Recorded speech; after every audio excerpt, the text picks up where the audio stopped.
В очередной набор призывников для службы подлежат мужчины 1995-2004 годов рождения, то есть от 18 до 27 лет. Все, кто получил повестку, должны прийти в районный военкомат и пройти медицинскую комиссию. Информация, сколько новобранцев от Сунжи и Сунжинского района должны пойти в эту осеннюю призывную кампанию, не разглашается. Но вся работа по ним проведена, утверждают сотрудники военкомата. Осенний призыв проходит, так скажем, удовлетворительно.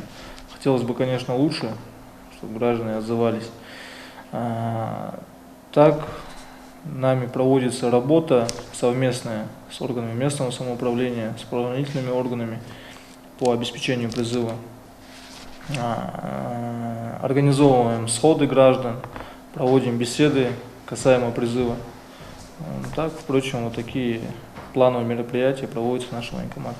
В период весеннего призыва наблюдалось большое количество уклонистов. У сотрудников военных комиссариатов не получается лично вручить повестку потенциальному призывнику. Причина банальна. Его нет дома или же прописан по одному адресу, а живет по другому. В этом направлении мы тесно работаем также, повторюсь, с правоохранительными органами. Они нам способствуют в обеспечении, так скажем, в решении данного вопроса. И совместными усилиями находим решение.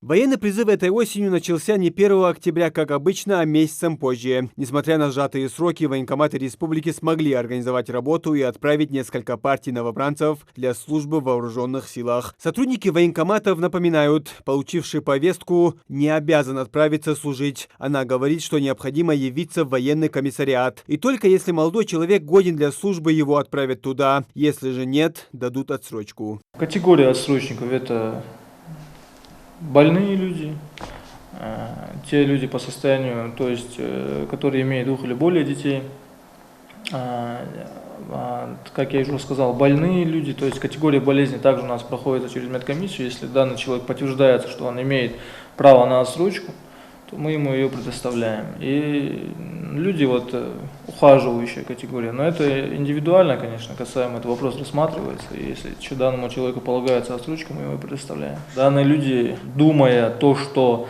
у них есть основания на отсрочку, у них есть такое, их посещают такие мысли, что им не надо являться в военкомат. Наоборот, люди должны явиться в военный комиссариат, представить документы те или иные, которые на основании чего им предоставляются отсрочки, и закрыть свой вопрос, так скажем.